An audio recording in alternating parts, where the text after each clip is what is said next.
You've been told you lack discipline, that you're lazy, unfocused, weak. You've blamed yourself for every unfinished goal, every skipped workout, every time you said, "I'll start tomorrow." But what if the truth is not that you're weak, but that you're wired to lose this fight before it even begins? Your brain was never built for discipline. It was built for survival. For millions of years, the human mind evolved to conserve energy and seek comfort, because in the ancient world, rest meant safety and effort meant risk. Those who avoided unnecessary struggle survived, and their brains became our brains. To your brain, the easiest path was always the safest one. Comfort meant life. Effort meant danger. But now, you live in a world that demands the opposite, a world that glorifies focus, productivity, and long-term vision. And yet, you are ruled by a biological machine that still believes it's hunting and gathering, that still thinks pleasure means safety and discomfort means death. It doesn't care about your dreams, your goals, or your future. It only wants to feel good now. So when you try to study, it begs you to scroll. When you try to wake up early, it whispers, "Just 5 more minutes." When you try to change, it seduces you with comfort, the soft glow of your phone, the warmth of your bed, the instant dopamine that keeps you still. And every time you obey, it rewards you, a small chemical victory, a fleeting rush of satisfaction, and you sink back into the loop. This isn't weakness, it's design. You're fighting millions of years of evolution with nothing but motivational quotes and guilt. And that's why you keep losing. Because your brain's goal is survival. Yours is growth. And the two have never been on the same side. You've been told that willpower is everything, that the strong can force themselves to do what the weak avoid. Society worships the myth of the disciplined man, the one who grinds harder, suffers longer, never gives in. But here's the truth no one wants to hear.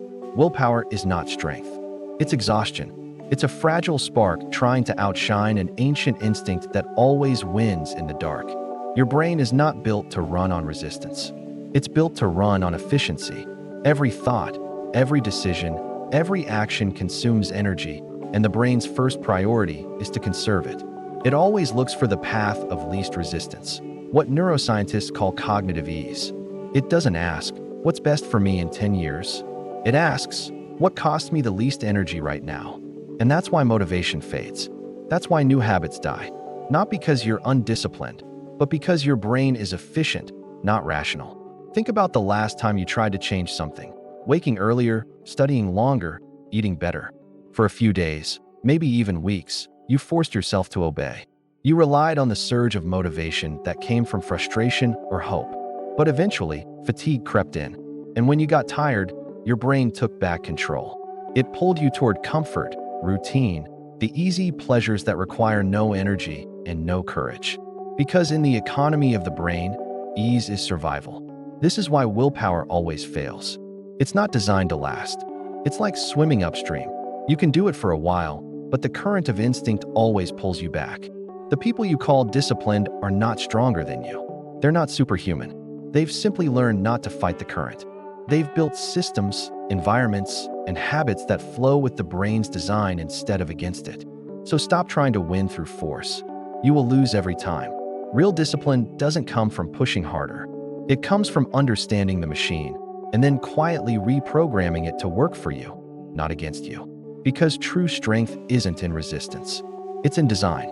If willpower isn't the problem, then what is?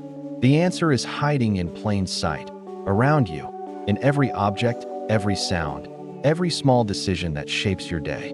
The real enemy of discipline is not inside your head. It's outside, quietly directing your behavior when you think you're in control. Your environment is the invisible architect of your actions. It decides what's easy, what's hard, what's tempting, and what's forgotten.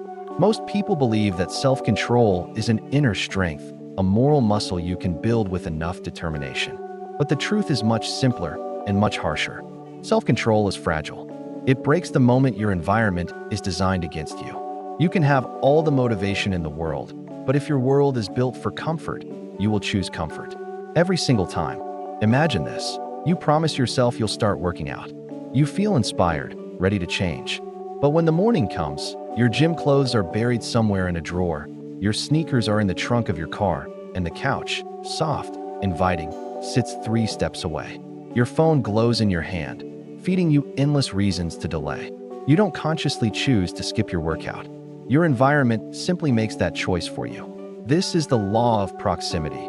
What's visible, accessible, and easy will always dominate what's hidden, distant, or effortful. It's not about strength. It's about design. And this is where the concept of choice architecture comes in. The art of shaping your surroundings so that good decisions become automatic. Studies have shown that simply placing water bottles at eye level in a cafeteria increases water consumption and reduces soda intake, without anyone being told to change. The environment does the work.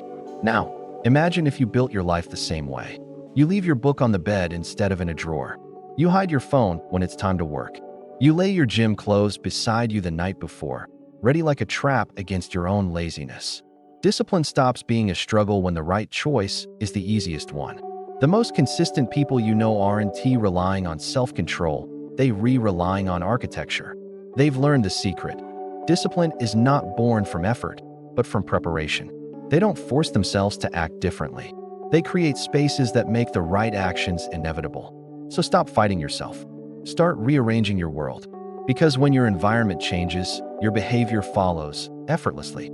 Discipline isn't about waking up every day ready to fight temptation. It's about designing a life where temptation has nowhere to live. The difference between the disciplined and the undisciplined isn't found in willpower or talent. It's found in structure. The disciplined don't rely on their moods.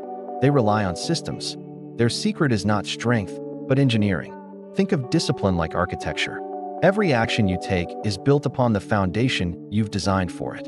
If your environment is cluttered, chaotic, full of friction, you are building your life on sand, unstable, tiring, and temporary. But if your environment supports your goals, if your routines are built to remove resistance, then good behavior becomes your default setting. You no longer have to force it, you simply fall into it. When people say, you just need to try harder, they misunderstand how the mind works. Trying harder is like pushing against gravity. It works only until you're exhausted. Designing better, however, is like changing the slope itself. When the right actions become the path of least resistance, the brain no longer fights back. It simply follows. Imagine walking into your workspace and everything you need is already in front of you. Your notes are open, distractions gone, focus almost effortless. That's not motivation, that's design. Or imagine your morning routine. The alarm goes off, your workout clothes are ready, the playlist starts, and the path to action has no friction. In that moment, discipline isn't something you need to summon. It's something that happens by default. True discipline begins when the structure itself does the heavy lifting. Every routine you automate, every trigger you prepare, every obstacle you remove, they all become invisible forces working in your favor. You stop wasting energy resisting what's wrong and start flowing naturally toward what's right. This is the architecture of discipline, a system that aligns your environment, your habits, and your goals so perfectly that success becomes the easiest option. The disciplined are not stronger than you. They're simply better engineers of their own lives. When you understand this, everything changes.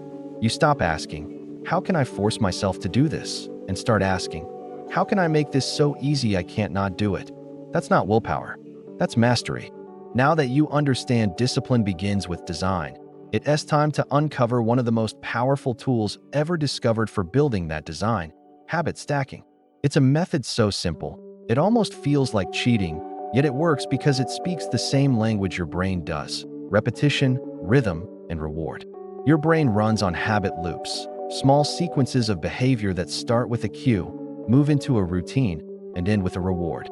You already live by them, whether you realize it or not. You brush your teeth when you wake up.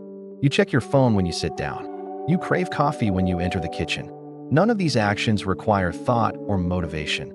They've become automatic, carved into your neural pathways through years of repetition. Habit stacking is about using that automation to your advantage. Instead of trying to build new habits from scratch, which your brain will always resist, you attach the new behavior to an existing one. You piggyback discipline onto what's already automatic. For example, after brushing your teeth, you meditate for 2 minutes. After pouring your morning coffee, you open your journal and write one sentence. After locking the front door, you repeat a daily affirmation. The cue is already there. simply adding a new step to a routine that already exists. This works because the hardest part of any habit isn't doing it. It's starting. The brain resists beginnings. It craves inertia. Once you're in motion, that resistance melts away and your energy flows naturally. By stacking new habits onto existing ones, you bypass that friction entirely. You no longer need motivation. You just follow the pattern. And over time, these small stacks connect into something much larger. 2 minutes of reading becomes 10. One sentence becomes a page. The action you once had to force becomes part of your identity. You start to live inside the rhythm you've built, a quiet architecture of behavior that moves you forward without effort. This is how you trick the brain, not by fighting it, but by guiding it. You don't demand discipline, you design it. One habit at a time, one layer at a time, until what once felt impossible becomes automatic. Because discipline isn't born in moments of strength. It's born in systems that leave no room for failure. Everyone talks about procrastination as if it's a character flaw, a kind of moral weakness reserved for the unmotivated, the lazy, or the lost. But procrastination isn't a lack of strength. It's a lack of structure. It's not proof that you're broken. It's proof that your system is. Because procrastination isn't born from laziness. It's born from design. When you delay action, it's not because you don't want to act. It's because the way your world is built makes the right action harder than the wrong one. Your brain, driven by millions of years of survival instinct, always calculates cost and reward. And in most modern situations, the things that truly matter, studying, working out, writing, building, offer no immediate reward. They demand focus, time, and energy. Meanwhile, the distractions that steal your attention, your phone, social media, quick pleasures, deliver instant dopamine. The brain doesn't care about the long-term consequence. It only asks, what feels good right now? That's why you find yourself opening an app instead of your notes, choosing comfort over progress, convincing yourself that tomorrow will be better. But procrastination is not a moral failure. It's a signal, a clear message that your habits, environment, and systems are poorly designed. And that means it can be fixed. James Clear, the author of Atomic Habits, revealed 4 invisible laws that shape every behavior. Make it obvious, make it attractive, make it easy, and make it satisfying. These laws are the antidote to procrastination. They turn resistance into momentum. When you make a habit obvious, when your tools are visible, your goals within sight, your brain remembers what to do. When you make it attractive, by associating effort with something you enjoy, like music, ritual, or reward, the task becomes inviting. When you make it easy, by simplifying, shrinking, and removing friction, action becomes natural. And when you make it satisfying, by creating a sense of completion or reward, the brain attaches pleasure to progress. Imagine 2 versions of the same person. One sits in a cluttered room, books buried, phone in hand, tasks undefined. The other sits at a clean desk, notes open, distractions hidden, timer running, a small treat waiting at the end. The difference isn't willpower. It's architecture. One system invites action, the other kills it. So the next time you find yourself procrastinating, don't call yourself lazy. Ask better questions. Is this task obvious? Is it attractive? Is it easy to begin? Does it reward me when I finish? If the answer is no, it's not a motivation problem. It's a design problem. And once you fix the design, procrastination dissolves. You no longer have to push yourself to act.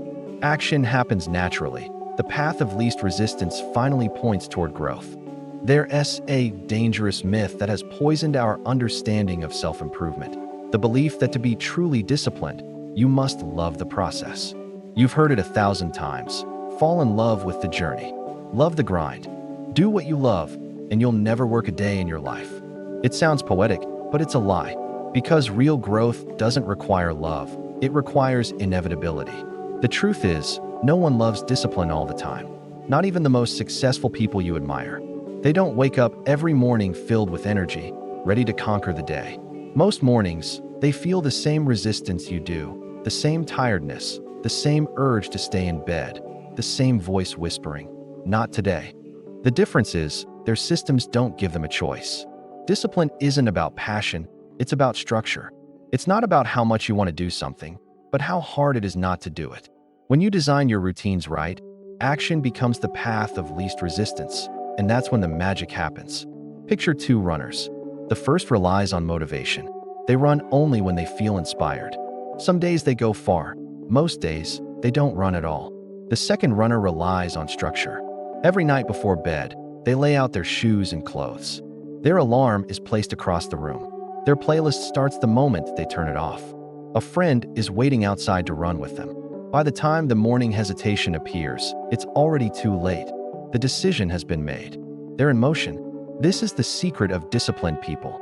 They don't fight their feelings, they outsmart them. They don't wait to feel ready. They create systems that make the right actions inevitable and the wrong ones difficult. When the path is designed properly, even your weakest days produce forward motion. So stop trying to love the grind. Stop waiting for the fire to appear. That's not discipline, that's fantasy. Real discipline is cold, quiet, and consistent. It's about removing the decision entirely. When your habits and systems are built correctly, the question is no longer, do I want to do this? It becomes, how could I not? Because the truth is, discipline was never meant to be romantic. It was meant to be automatic. By now, you've learned that discipline isn't born from willpower or even motivation. It's built through design. But there's one final level, a deeper foundation beneath all systems, all habits, all behaviors, identity. Because no change can last if the person living inside that change hasn't changed too. Every habit you form, every decision you make, every moment of effort is a vote, a silent ballot cast for the kind of person you believe yourself to be. Most people focus only on outcomes. I want to lose weight. I want to study more. I want to build a business. But the truly disciplined focus on identity. I am the kind of person who doesn't skip workouts. I am the kind of person who finishes what they start. I am the kind of person who shows up, even when it's hard. That simple shift changes everything. Because when your actions are tied to who you are, not just what you want, consistency becomes natural. You no longer need motivation to act. You act to protect your identity. Missing a workout stops feeling like skipping a task. It feels like breaking character. James Clear once said, "You do not rise to the level of your goals. You fall to the level of your systems." But even deeper than systems is self-perception. The systems you build are a reflection of what you believe you deserve, what you believe you're capable of, and what you believe you are. If your identity remains the same, your results will too, no matter how many habits you try to stack on top. So ask yourself, who are you becoming each time you act? Every moment of effort, every small act of discipline, every time you do what you said you would, it's not just progress, it's proof. Proof that you are no longer who you were. Proof that you're rewriting the story your brain has told you for years. Discipline, then, is not the goal. It's the reflection of identity, a side effect of someone who finally stopped fighting against their own biology and started becoming someone new. When your systems align with your habits, and your habits align with your identity, you stop chasing discipline altogether. It chases you. It becomes your default, your normal, your nature. Because when you are the disciplined person, you no longer need to pretend to be one. So here you are, at the end of the search for discipline, only to discover that the very thing you were chasing was never something to be found. It was something to be built. You were never broken. You were simply following the wrong map, fighting an ancient brain with modern guilt, forcing progress instead of designing it. But now, you understand the truth. Discipline isn't a battle to be won. It's a structure to be built. Your brain will always crave comfort. It will always choose the shortcut, the pleasure, the quick reward. That's its nature. You cannot silence that instinct, but you can redirect it. You can build an environment that rewards action. You can stack habits that guide momentum. You can rewire your routines until doing the right thing becomes the easiest thing. You can turn effort into rhythm and rhythm into identity. This is the paradox of discipline. The more you design it, the less you need it. The more systems you build, the less force you require. What once demanded strength begins to happen automatically. What once drained you now sustains you. You don't conquer your brain. You teach it a new way to survive. And one day, without even realizing it, you wake up and move through your day differently. You no longer ask, how do I become disciplined? Because it's already who you are. The struggle fades, the resistance quiets, and what remains is clarity. A calm understanding that discipline was never about control. It was about alignment. Your mind, your environment, your habits, and your identity, all working together, flowing in one direction, forward. So stop waiting for motivation. Stop punishing yourself for inconsistency. Stop believing that discipline is something reserved for the chosen few. It's not. It's the natural consequence of design. Because in the end, discipline isn't about forcing yourself to act differently. It's about building a life where acting differently becomes impossible to avoid.